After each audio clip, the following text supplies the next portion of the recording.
we're on air. Hello, everybody. Welcome to the Midas Touch Book Club, a book where the leading experts reveal their top secrets in winning big in business and in life. So as I said, in the past weeks, we've been meeting the authors of the book, The Midas Touch, and today we are talking to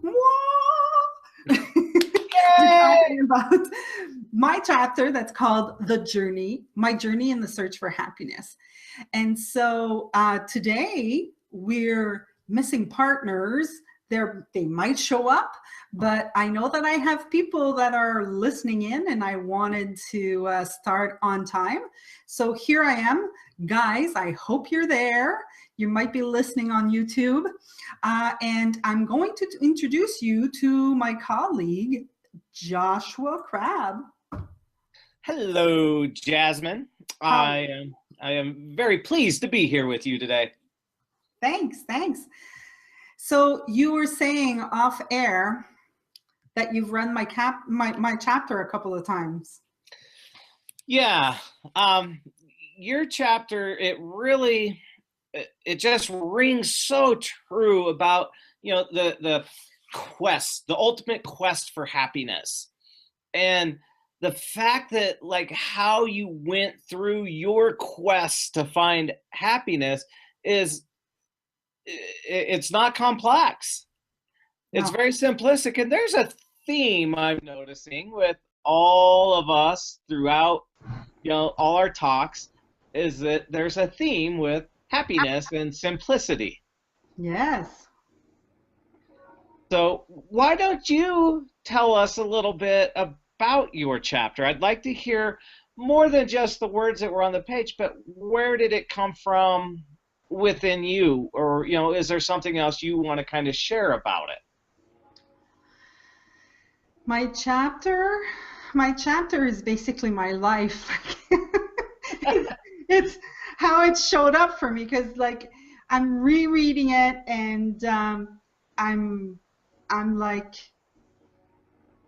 this is like how I went on in my life. I've always I guess wanted to be the best that I could be. I always hated to stress. I always hated that part. So whenever I would stress, I'd be like, okay, how can I stop stressing? I have to stop stressing. And so it really brought me to, like, I had these phases. I really, like, if you read the chapter, that's what it is. It's all phases. I had these phases, and the first phase was it's everybody else's fault. Never mind, it's always everybody else's fault. And I felt so helpless. I felt so I can't do anything, and I couldn't believe that I couldn't do anything. And so I started reading. I started reading about happiness and success and all of that. And it's only when I did my, like, I would read these things and it would, like, I would get some of it, but not, it was more on an intellectual level, like understanding. I really got the difference between understanding and really getting inside my body. It's kind of like, there was a class that we were taking, and it was about balance. When we were kids, as babies, we didn't know what balance was. And we probably understood it, like looking at these adults walking around. We understood it was possible, but we never got it until we walked, and all of a sudden we had balance and we were able to just walk, and that's the difference. Like, there's the distinction for me. So as I was reading, I could get it intellectually. But one day I had an epiphany. I think we've had that conversation before, Joshua. You and I like the word epiphany. I had the epiphany that I really got it in my whole body. It was more than intellectual. So when I was reading the books, it was, like I said, intellectual. And then I went into a class, like an actual class, where they talked about transformation.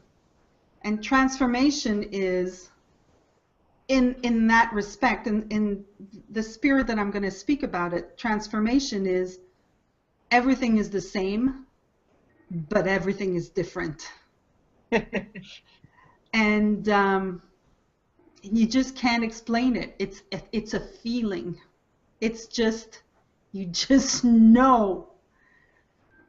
And once I did that class, after, I was kind of like, that's what they meant in that book, and that's what they meant in that book, and that's what they meant. Like, all of a sudden, it all started, you know, coming up for me. And then I got a glimpse that maybe I had something to do with my happiness. Maybe it really didn't have anything to do with him or her. And as I explained in my chapter, I worked for a company for 10 years. I'm a businesswoman, and I worked in this company for 10 years. I went through, like, I got out right out of school, and I got into the company, and I went up the, you know, started as a receptionist, then I was a clerk accountant, and then I was customer service, and then I was, you know, sales coordinator, and then I was sales manager. Like, I went through it all up. I grew up with these people, basically, and I love these people. Yet the last 5 years of working with them, I hated them, and it was all their fault in my world. Like, I would wake up and I'd be like, don't tell me I gotta go to work. And then, and you guys have been around me. You know how I'm smiley, right? Like, I'm constantly smiling, and I'm a happy-go-lucky girl. And for 5 years, I was miserable. I was like, I hated the drive there. I hated getting there. I hated that I had to say hi to these people. They were all so pathetic, you know? And then I kind of, like, when I left that job, I said, I'm just going to reflect a bit on who I am. So I started reflecting on who I am, and I made a list. I have a bedroom upstairs that I live alone, so that bedroom I don't use.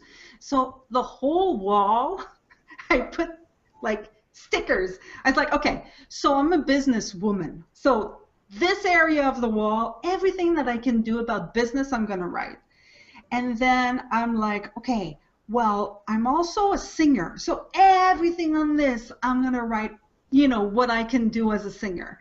And then, you know, like, every hat that I had, everything that I knew, I put on the wall so that I could look at, have a view of who I was, you know? And after a month, I hadn't chosen what I was going to do with my life.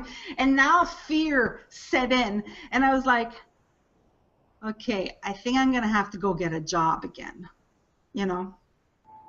So I went to get a job, and I started working with this person. And 3 months in, I'm not kidding, 3 months in, this guy that I also loved when I started working, all of a sudden, I just despised him. Like exactly the same way that I despise these other people. And I was like, wait a minute. what is exactly the same in both situations? What's the predominant factor? And I saw it was me. The only thing that was different, the only thing that was the same, I'm sorry, was me. And then that's when I caught, wow. So really, Jasmine, what are you upset about? And I got that I was upset at them, because I wanted my own business. I wanted my own business, and I wasn't doing it because of them. And once I saw that, which makes no sense, right? You agree? It makes no sense. Well, it actually makes more sense than we think, so. Yeah, but yeah, I guess so. In that time, anyways, it made all the sense to me. It was kind of like, I want to start my business, but I can't because you're giving me a job. You know? So anyways, I told him, I said, listen, I can't be an employee. I have to be on my own. I have to start my own thing. That's really what I want to do. And I would like to continue working with you. And that's what I did. I continued to work with him, but I was on my own. I started my own business, and I put everything that I knew put on a business card. You know, I had this little business card, and everything I could do, I put on there. and it's been 14 years. So it's all the evolution of it all. Yeah. But I think your journey is beautiful. I think it's very, it's more common, I think, than we let ourselves believe. But I mean, it's so funny because one of the things I've been thinking about is internal versus external, and even as much as like our conversations we have here. I absolutely love these conversations. I look forward to them every single week, all the time. I can't wait. And then I start questioning, why am I looking for these conversations? And am I looking for these conversations in the right way, or am I looking forward to them in a way that's feeds an ego type of thing? And I've realized, because with the happiness thing, and reading your chapter is just so spot on. Like every week, every chapter I read is just spot on with, seems like with what I need at that point. And the thing that has been really resonating with me for the last week is the answers that I'm looking for are nowhere out here. They're all in here, in here. That's where the answers are. And your chapter talks about, and you're talking about your journey going through that. And the angry at work thing, I think that's funny looking back, because I've done that. And I've been like, well, these people are jerks. This is a blah, blah, blah, why am, and it's like, well, wait a minute. Why do I have to sit here? And if I'm not happy, I can leave. I'm not forced to be there. And so that the thing that you're talking about, the one constant in the whole thing is me. It's you, So it's just watching, our own. If we made a movie of our lives, I think a lot of people's movies would be very, very similar. But it gets to the point to where, like, you made the choice. You're like, you listened to your intuition, you listened to yourself, and said, I'm going to start my own business. Dang it, because this is what, this is my calling, this is my drive, this is not, and by doing that, it's the kind of the irony of it is that people feel like if they work for a company, they're giving to that company. But when you're working for yourself, you're actually giving to a much greater, population of people by being true to yourself and giving and doing that. Now, not everybody is geared towards running their own business. Because if everybody ran their own business, then it wouldn't work, right? No. So, Yeah, But it my was kind of like Joshua, it was kind of like the thing that showed up for me was the phrase that kept rolling and rolling in my head when I was driving. And I'm telling you, 5 years, like I had to forgive myself. I really had to forgive myself for have taken that long. Like, Jasmine, hello, you know? But I guess I had to go through it. I guess I had to just go through it that way. And the thing that kept rolling is, was I put on this earth to be this miserable? Was I put on this earth to be this miserable? Like, that's what kept rolling. Like, I can't be put on this earth to be this miserable. It can't be. Come on. Like, there's more to it. There has to be more to it than just waking up in the morning, getting ticked that I have to get in my car, getting ticked that I have to, scream at the traffic, getting to the office and not be happy to see the people that are there. And, like, there was more to it than that. It couldn't be. It just couldn't be. And once I have to say this, like, because I sound like, these people I was working with are really bad, but they were fabulous. They were great. I loved working with this. Like I said, I grew up with them. I loved working there. I was doing, 40, 50, 60, 70 hours a week there. I loved it. I grew up. I learned all of my English. I knew how to speak English, but because I was handling the United States territory, I learned a lot of English. I traveled across Canada, across the United States.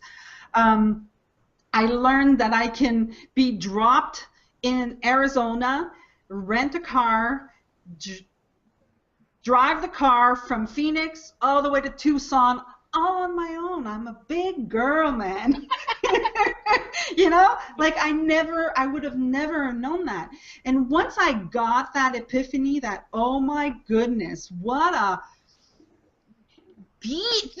what a bitch. I'm going to just say it, okay? I was a bitch. And I took my boss out to lunch after I got that. And I took him to lunch. And whenever we would go out to lunch, he would buy, because I was entitled.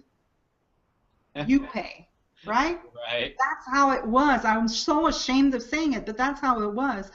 Once I got the epiphany, I said, no, no, no, no, no. That's not how it's going to go now. I'm going to pay, and I'm going to tell him. And I sat him down and I said, I want to thank you for everything that you did for me, because I really see it. I know I've been hard to deal with. I've had bad humor. I was, really not fun to deal with. And I want to thank you. I know everything you've done. And we were both crying at the table. Looked like dum-dums in the restaurant. Going, yeah, I just want you to know I really, really am happy. It's like, trust me, I had the ugly cry. So, yeah. That's great. It is. Hi, Christopher. Hi. Hi, Chris. Hi, honey. I just love your story because there's such humility and authenticity to it. And I agree with Joshua that it's more mainstream than we recognize, whether it's a job, a relationship,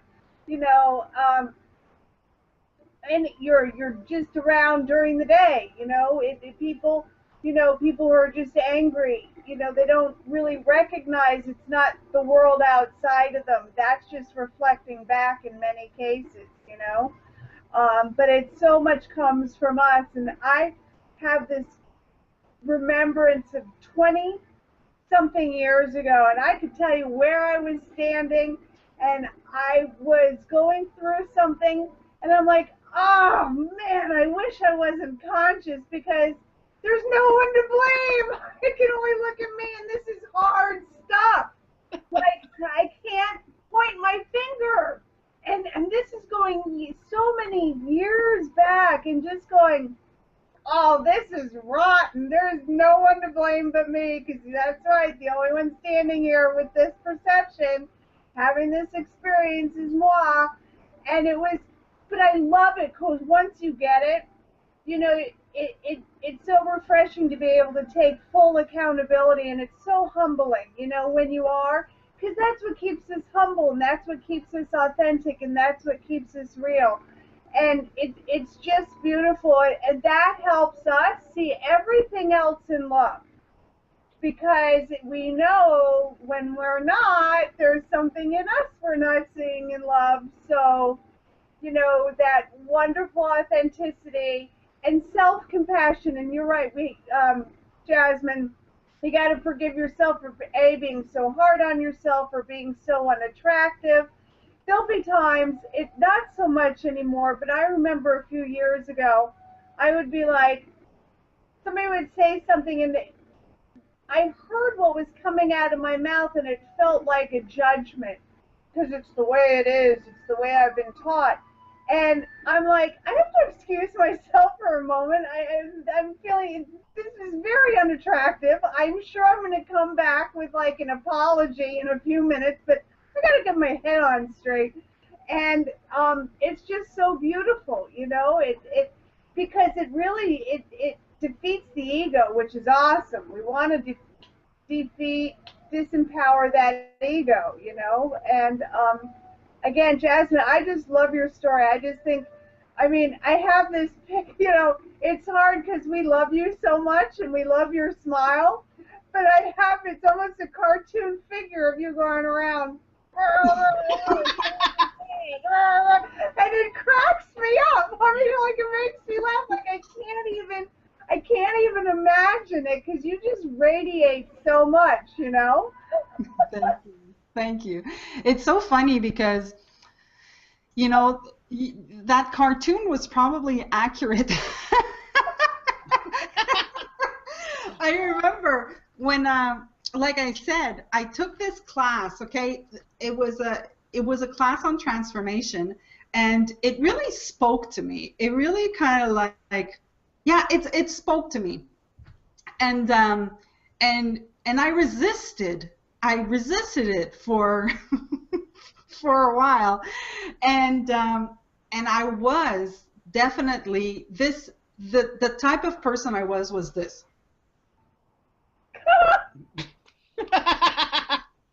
This was who I was, like, no joke. I'm telling you, here's Frankie.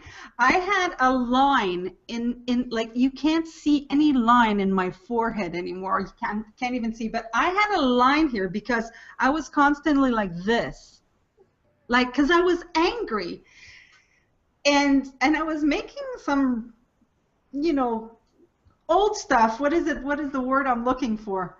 The rides. Wrinkles. I was making wrinkles. There you go. And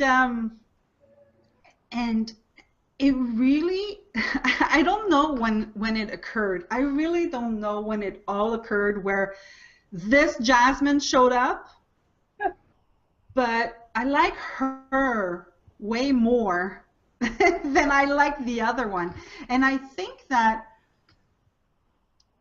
I did have a phase of, sorry, I've got a cat in front of me. He's jealous. I had a phase, and I still do. I still beat myself up. I have to admit, I still give myself a hard time. But I also get that it's all thought, and it's all past things that I've thought, and I'm catching myself more and more about the thinking that I have about stuff. I feel like sharing something, and I'm like, oh my God, Jasmine, why do you want to share this? But I'm going to share it, okay? Share it. We've got 4 viewers that are looking. Hi, guys. Hi, the 4 viewers. I'm seeing at the bottom. I don't know who you are, but hi. So probably people I know. So Okay, so I have this thinking, this thing that I grew up with about my body image. I've been told since I was a kid that I was fat. I think the first time somebody told me some comment about my body, I was 7. And it stayed with me. You know, I wasn't a thin kid, but I wasn't a fat kid. And so, hold on just a second. I'm sorry. Gloria has texted me. Gloria's sending me. Gloria, come in. I'm just going to tell her. Come in and join us. Come in, Gloria. Here's the link. Yeah, so I grew up with that. I grew up with, I was fat. And I suffered. I cried. I cried and I cried. And it was really, it's been there all my life. My brothers, I'm going to say my older brother made me suffer so much about it. He would, I think my brother is a masochist. He would tell me I'm fat and he would laugh. Like he would find any way that he could tell it to me. Then he would share it with his friends and his friends would share it with me. And then I grew up and then I started dating. And believe it or not, guys I was first dating with would tell me I'm not interested. You're too fat. Like, I'm telling you, constantly people would tell me I'm fat. And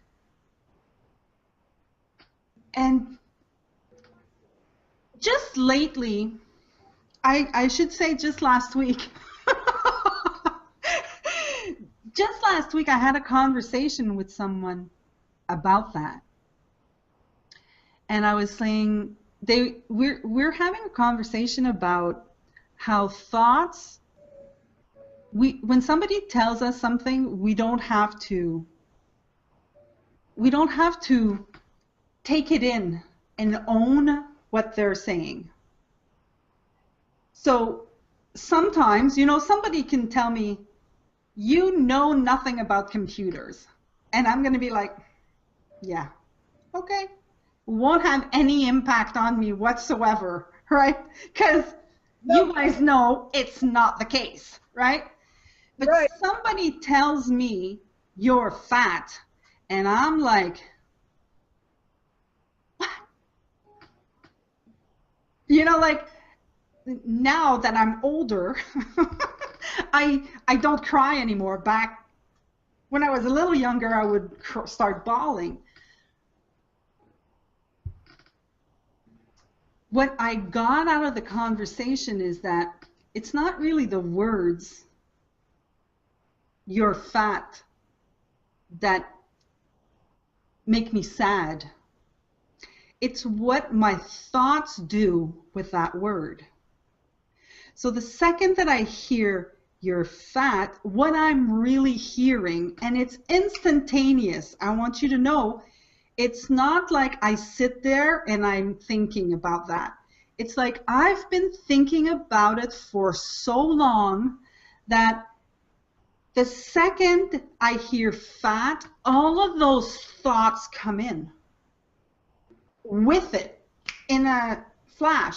So I hear I'm pathetic. I hear I'm ugly. I hear you're never going to be thin, nobody's going to love you. I hear so much out of it.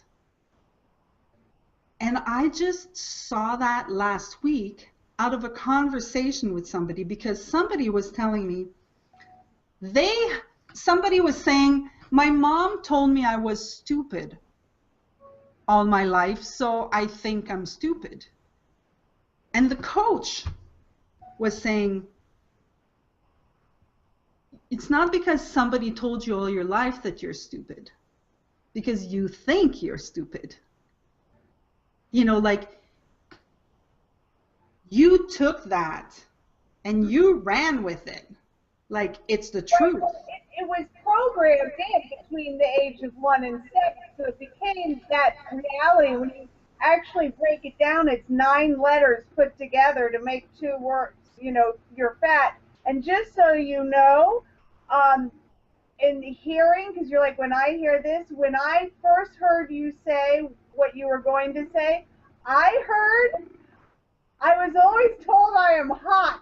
And I'm like, that's so fabulous. I wish. So now change it. Now, see, I'm giving you new data to log in. Use that new data, and I'm hot. Well, you know what? I really, you know, after that conversation, because the girl who talked to me said, she said, Jasmine, why is it that your weight is different from the fact that you're blonde? Like, it's just a characteristic.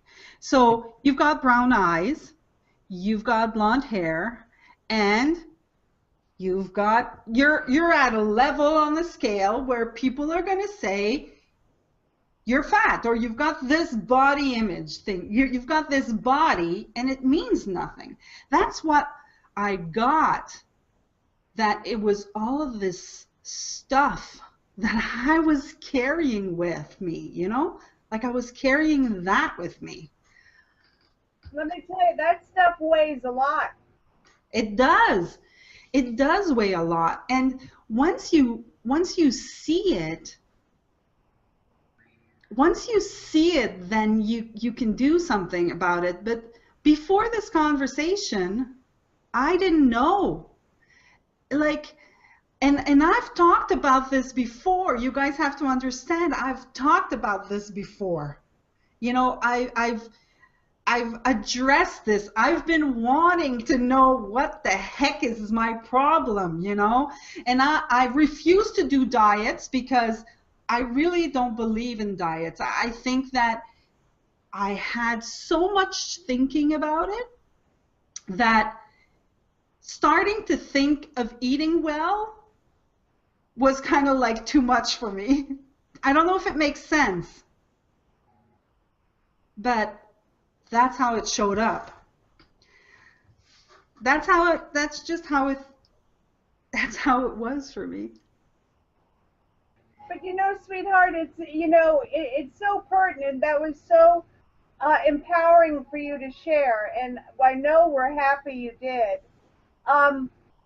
But it's no different than your friend that you were having the conversation with, and the message, you know, that they were told that they were stupid, or somebody says you'll never amount to anything, or we can go right down to prosperity. Money doesn't grow on trees. These are all someone else's belief systems that hold no fabric of truth to them.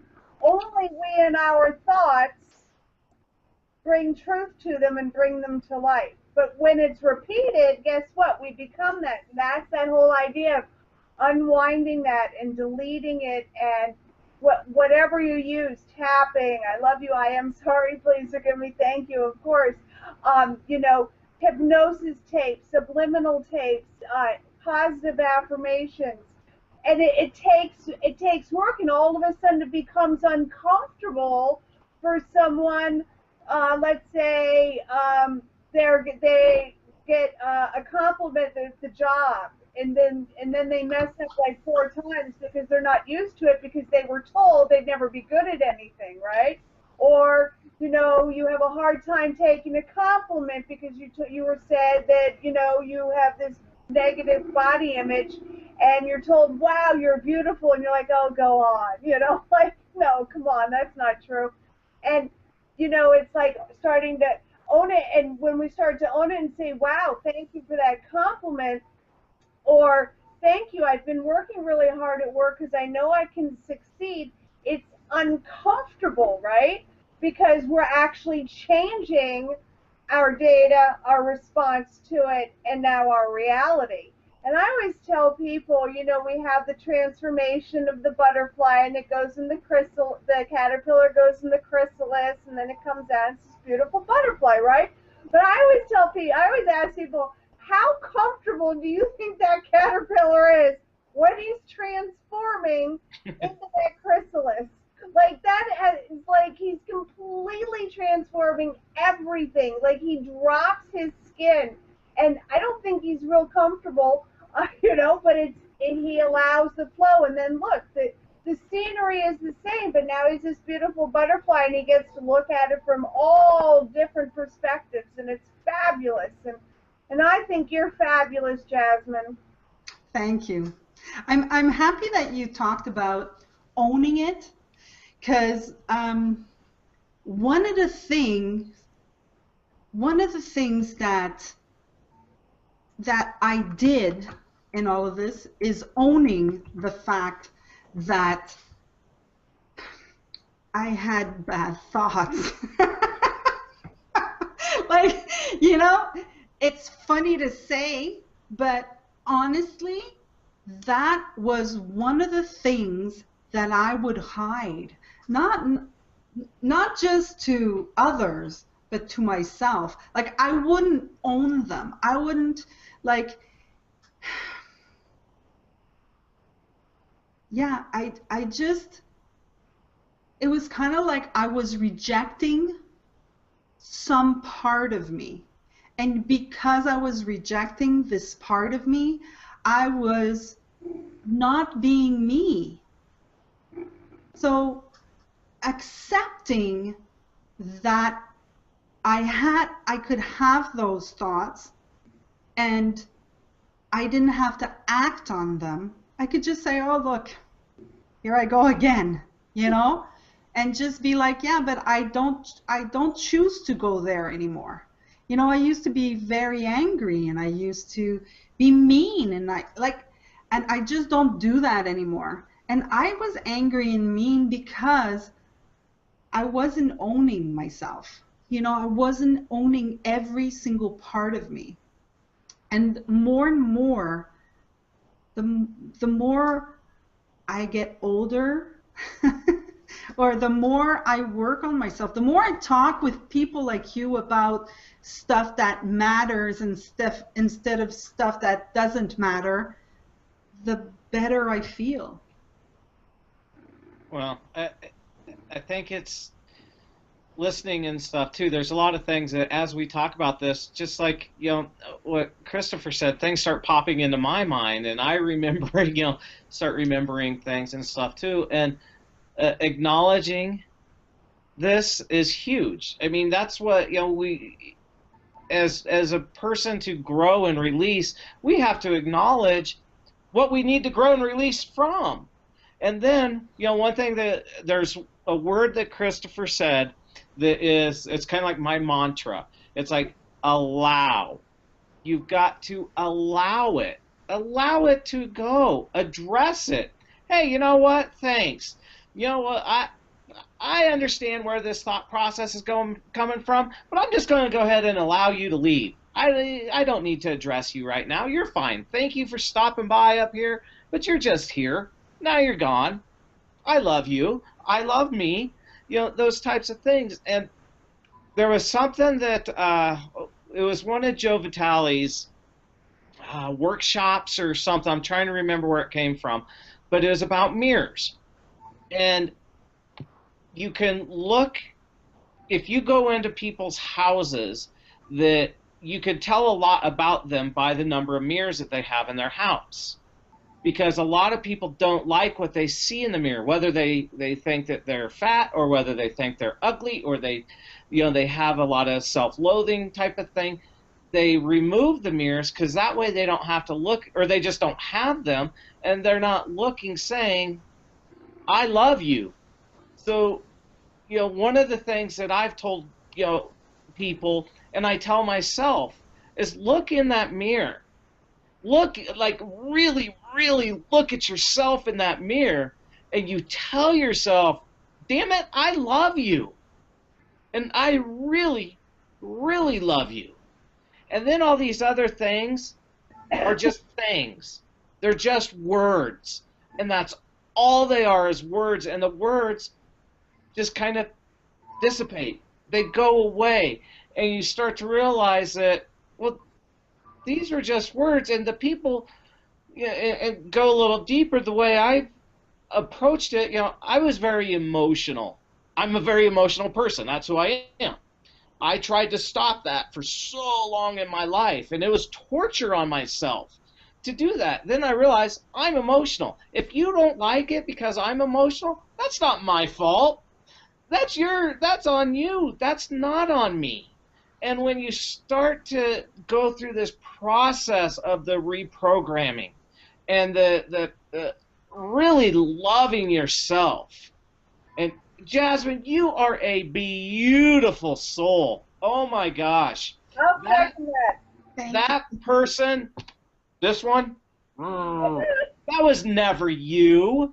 That wasn't you. That was that caterpillar stuck in the cocoon. It's like, oh, damn it, let me out. Let me get my wings out. And that's where you're at. And do we revert back? Of course we do, because when you're, 1, 2, 3, 4, as long as you can remember, if you were told, don't eat chocolate, right? I'm just not even going to say any of the bad stuff, but don't eat chocolate. Chocolate's bad for you. You were told that from 1 to 7, and now if you're 40 years old and you find out that chocolate is the healthiest thing on the planet, you're still going to have it in your head programmed saying, well, I can't eat chocolate. Chocolate's bad. Well, now we know that you can change, you can go through that metamorphosis of a continual growth into a butterfly. And it's funny because I wish that it were, I'm a caterpillar, I'm a butterfly. Go like that. But I really see it as the wings are still going to be unfolding your entire life. And are there times it's going to sneak back into your head and you're going to go, oh, crap, oh, I'm miserable, oh, yeah, the sun's not shining, that's my fault, things like that, and those wings are going to curl back up a little bit, but they're not gone. Those wings aren't gone, and they're just going to keep growing and growing and growing. See, your cat agrees with me. But just showing yourself love. And the other part that I have discovered as well is that those people that say those things to you they're deflecting. They're not really meaning anything to you. They're deflecting off of themselves and their own self-hatred, their own, those own negative things that have been put through their heads, their own things that they're going through. And it's a whole nother thing when you can start saying, when somebody says something to you, go, you know what, thank you, I love you. I understand that, and try to show them the love, because they're pushing that and deflecting their own internal anguish onto you. Well, I So true, Joshua. So true. I'm a master at doing that. I'll say to people, "Wow, I am so sorry that you're having a day where you're so off or you're hurting, but I see you only as love." And they're like, "But I'm trying to tell you, like, flip off, But I love you. I won't take it." And it's really sincere because I see past it, Yep. And I'm thinking, if this person had been loved beautifully and unconditionally and unfragmented when he was little, he would have that, or she would have that. And that, that's what I always strive to do and be, is more clear within me, so that I can be more clear of a vessel for a reflection of love back to that person who is trying to, I always say, you don't need to take their oil slick, like, it's their oil slick. It doesn't have to spew onto you, but we can help clean it too. Yes, no, that's another step, absolutely. Well, what's appeared for me as I started to understand that there are times that I listen to my thoughts.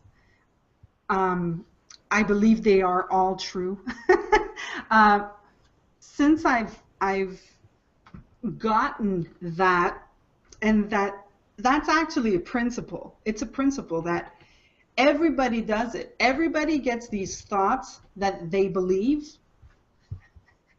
I'm having a loving cat today. As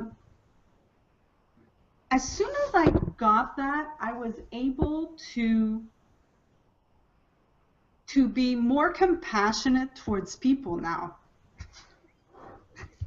I was able to be more compassionate with them and get that it's not about me. Really, it's not about me. Anything that's being said is not about me. And sometimes I forget, of course, but most of the time I remember. And that has served me quite a bit in my relationships. If I look at just my relationship with my father, because my father has this...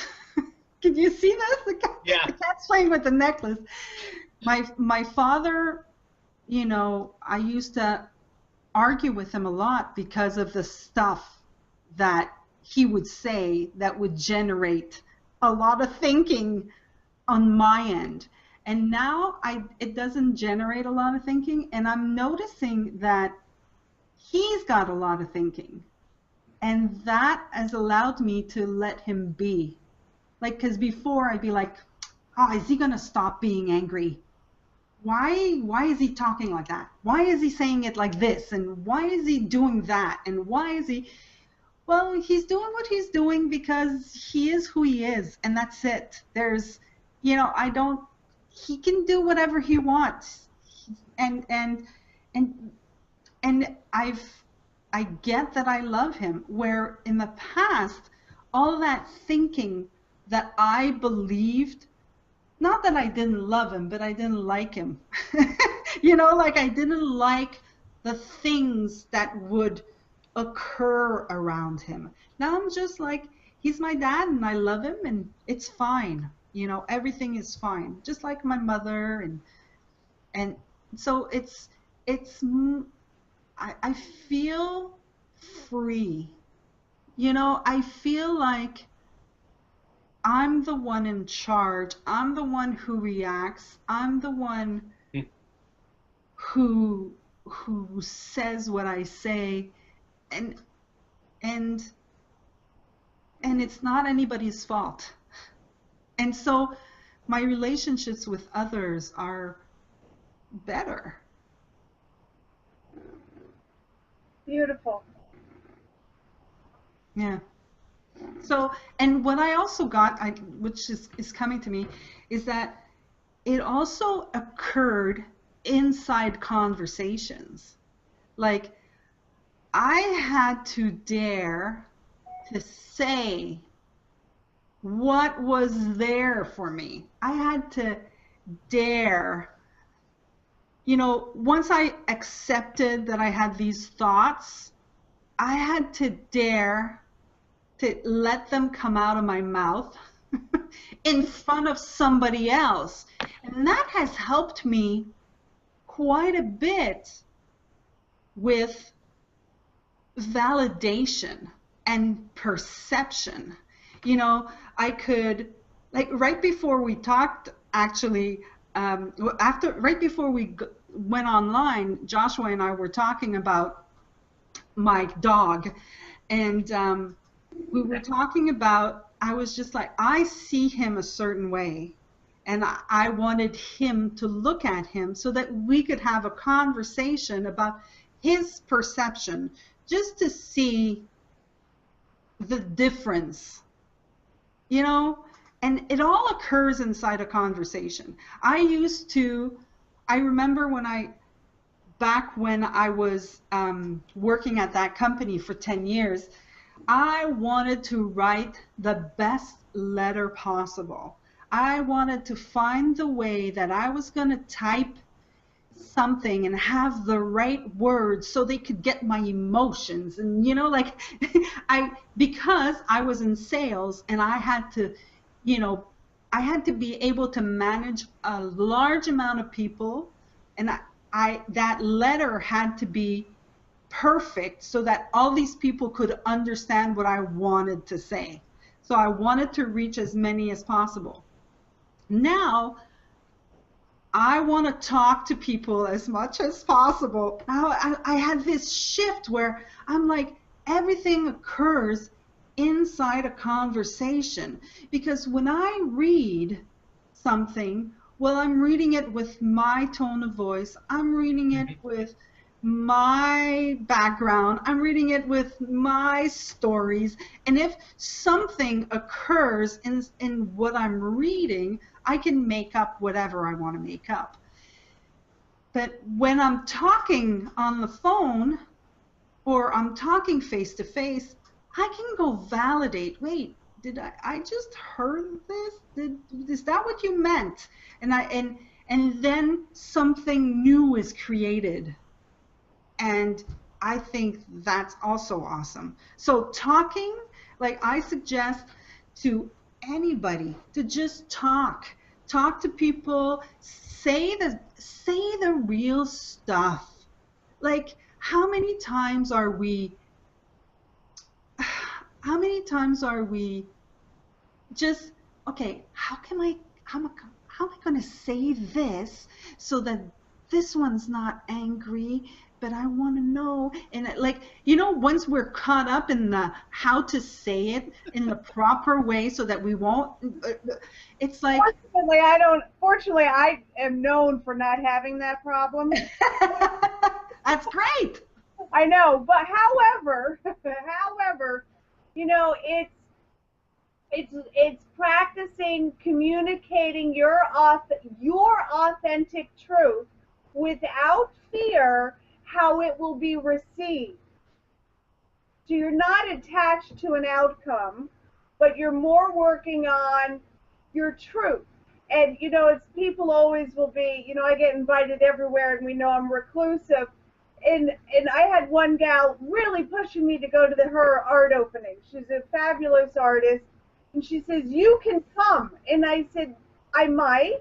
She goes, no, you can come. And I said, well, I'm capable of coming, but I don't know that I will be coming. Well, just tell me you will. And I said, I can't tell you I will. I know that that is what you would love to hear. And I would love to be there to support you. But I live 24/7, you know, helping others. So I have no idea what's going to be happening next Friday. I have no idea. And that's one of my biggest ones because people love to nail me down and I'm not nailable. Because I don't know how I'm going to feel when I wake up tomorrow. Maybe I'm not feeling like going out to a little soiree, you know? I can't. So, but it's really being genuine and honest. I'm just a strange little fruit that way, you know? But a lot of people will say yes, and they'll go to be with their friends when they really didn't want to. They were tired, they had a bad day at work, but they felt obligated to.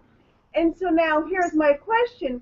If they're there and energetically they don't really want to be there, and in their head, in their presence, they're not really there, what good was that? Like, I'd rather have somebody cancel on me and say, you know, I'm just not. But people will do it because they don't want to disappoint someone else. But the more authentically we live, then the more that spreads out. And then people become more understanding and compassionate for one another because we're becoming more real with who we are instead of the blind leading the blind, per se, or just doing this to make somebody else happy. Because ultimately it doesn't make them happy if you're not really in joy in that present moment that you're sharing with them.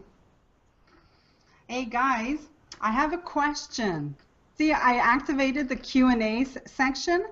So I have a question from Gloria. When someone is trying to reinvent themselves in a new career, what are the first steps you tell them to do? That's a very good question. Great question, Gloria. That's a great question. So I've never been asked that question, but I've done it. So I think that all I can really point to. I'm sorry? I said they could start by reading the chapter. Yes, they could read the chapter, definitely. That's a good point. Well, the first thing I started to do is I started to get to know me. Like I was explaining in the beginning, and maybe Gloria that you didn't see that part, but I was explaining that I kind of like looked at everything that I could do. Like, what are the things that I could do? Like, what am I good at? And I wrote everything. I was being ridiculous, but I did. I wrote everything. Okay, so I can sing, I can write, I know websites, I know this, I know that. Like, I wrote everything, and I kind of like categorized them into the different things. And once I did that, I looked at what are the things that I like to do. And you know what showed up for me? What showed up for me is that there are things that I knew how to do, and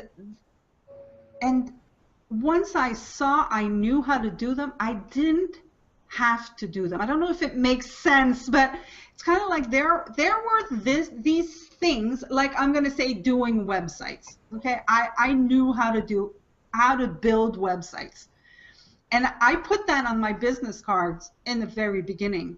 But as I worked with it, I saw, yeah, but it's not because I know how that I should do it. And that's kind of like the inner work that showed up for me. It was like a realization of what I really wanted to do and what I was doing. Like I had a conflict in between those things. So I had to look at what did I really want to do. And what I really want to do is talk.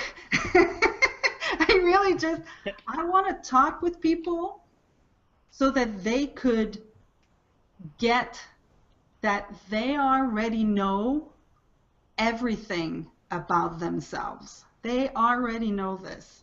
The only thing that's in the way is thinking, is a lot of thoughts about a lot of different things, if that makes any sense.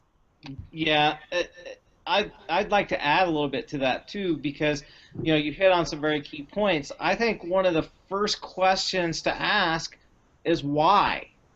Ask yourself, why are you wanting to go to a different career, go to a different job, do something different? Because if you're going to go do something for the reasons you did the last thing, you're still going to get the same results of what you got on the last one. So, yeah, you may be really good at, pulling pears off of trees. That may be the thing you are the absolute best at doing. But if you don't like doing it, why would you do it? Well, I was really good at pulling off pears, so I love apples. They're beautiful. I could go pull apples off of trees. Well, why are you wanting to do something different? I absolutely agree. You should follow your heart. You should do the things that you love. But I think you have to ask yourself the question and be completely honest with yourself. What do I love? And that's getting to know yourself as well, too. And it's going to go back to that, okay, let's reflect, let's look at ourselves, and the whole making a list of all the things that you love. I think it'd be a good idea to list out the things that you maybe didn't love. The things that, and why did you not love them? Oh, I didn't love picking pears. Well, it was actually because the farmer was a real a-hole, and I didn't like working for him. So there's a lot to making those decisions, and I'll tell you, I have switched jobs many times. Many times. Some people look at me like, how does anybody ever hire you to do anything? I'm like, I don't know, because when I decide I need something, it presents itself, and I get what I need. And so there's just, when switching professions, switching to something new, I really think it's important, and I go through this, as to why. Why am I switching this? And it can go back to, when you're miserable at some place, were you miserable because of the place, or were you miserable because of you? And so making sure that you're finding a new position or finding a new career or a new path or something that, well, there it is, path. Is it part of your path? And, going through that and listening to your intuition, Huge. truly listening to your intuition Huge. is very, very important, because you are being shown your path. Whatever, religion, spirituality, anything you want to believe, you are being shown your path. You just need to listen to yourself, listen to and go down that path. And I'll give you an example of things like in the past, not that long ago, for some reason, I went and worked at a car dealership to sell cars. I have no idea why I was to do that at that time. I met some very great people. I was there for a grand total of 30 days, met some great people, and realized that part of my path is it interweaves with other people's paths and things too.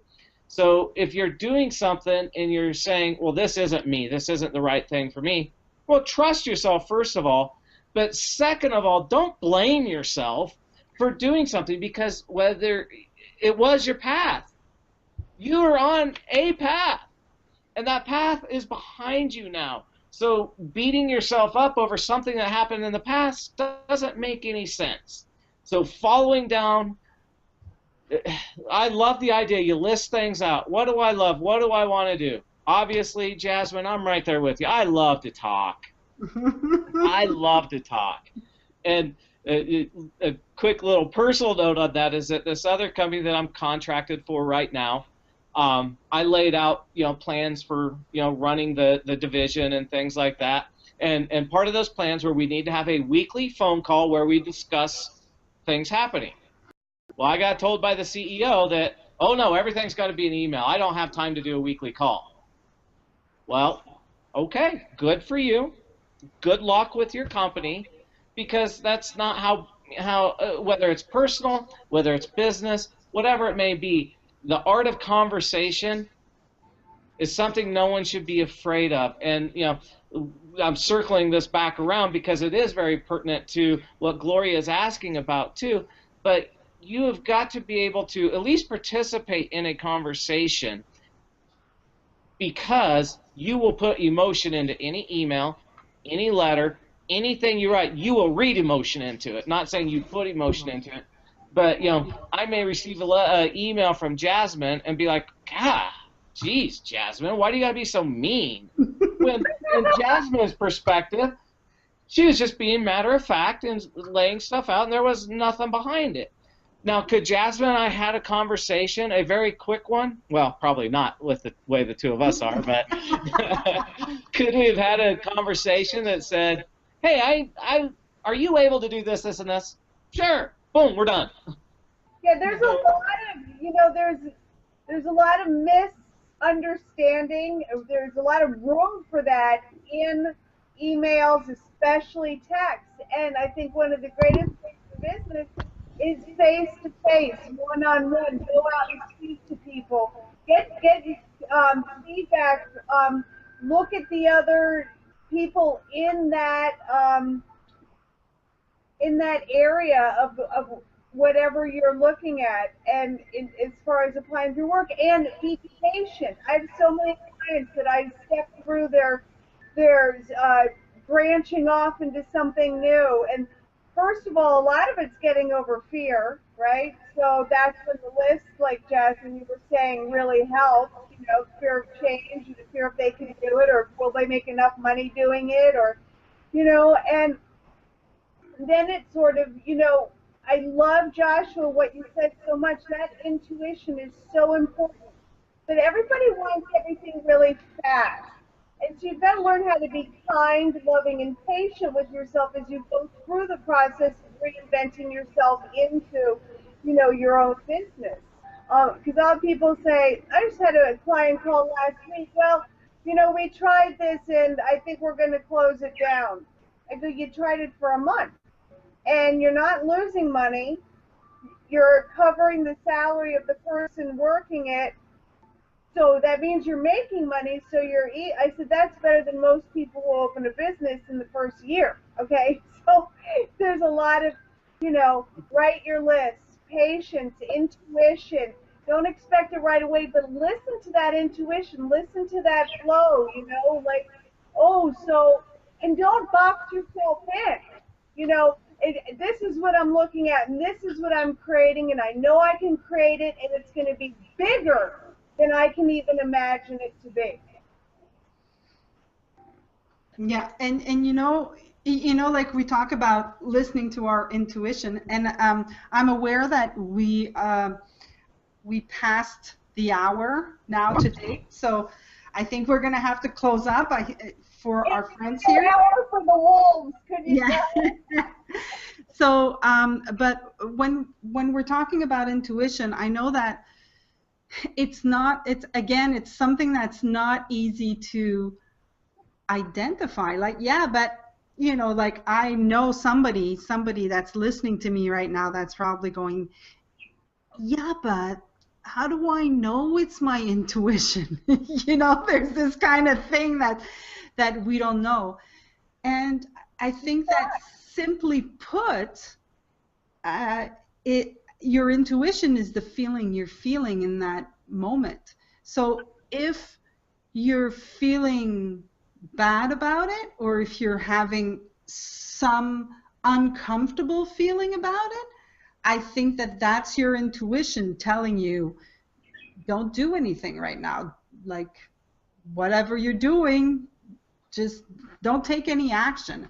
And when you're feeling good about it, when you've got this feeling of action, of wanting to do something, then that's your intuition to say, go! That's kind of like the green light for it.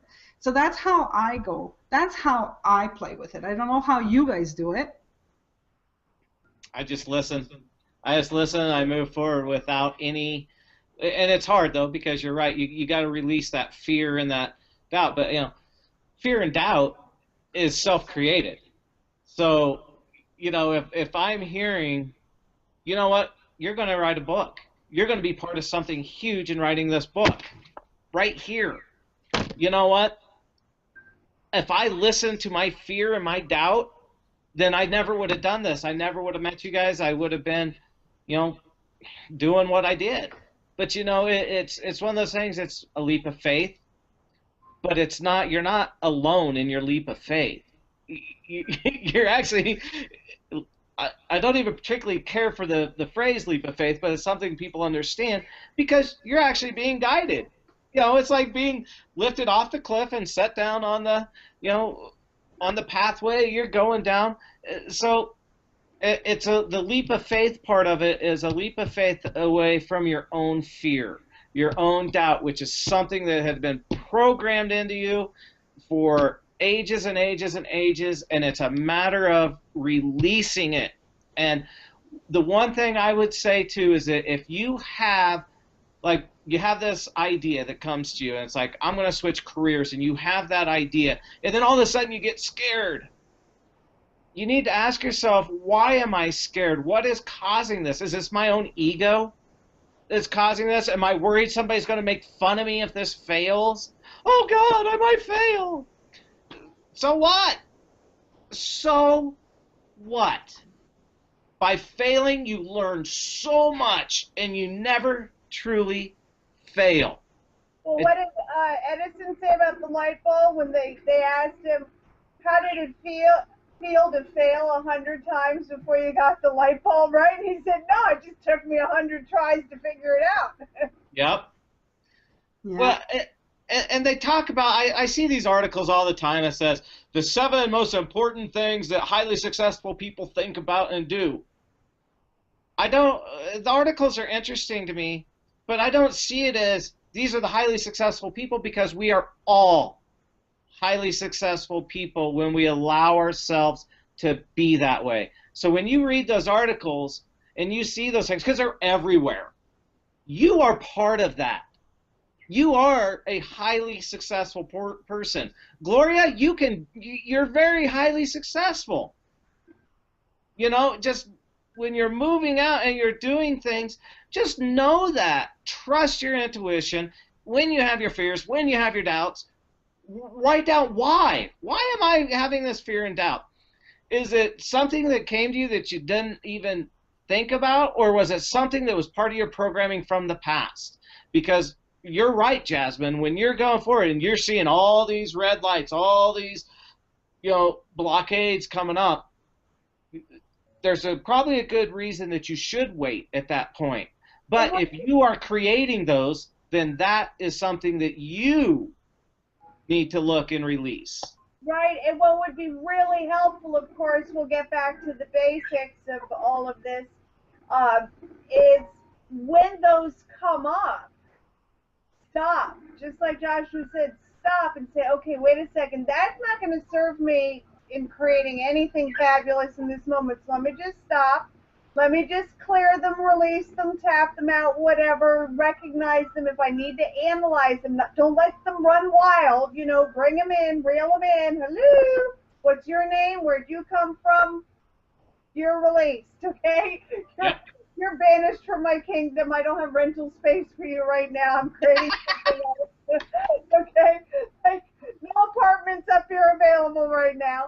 And then just to take the pressure off and go into that space of dreamland.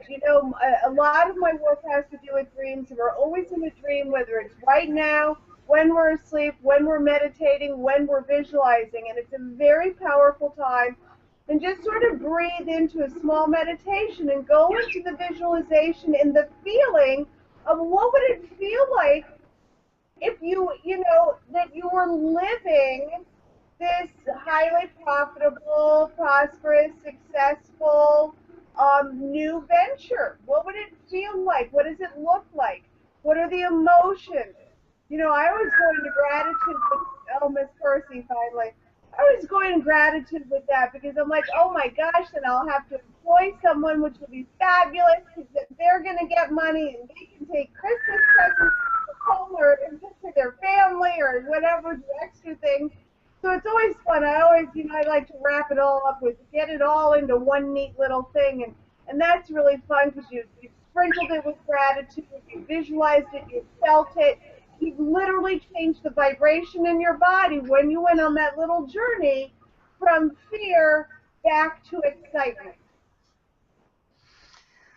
Okay, guys, I just want to let you know, Gloria says, this question is being asked not for me, but for so many that are forced to find a new career due to negative economic conditions. So many are forced to change careers now. So that was the point of the question.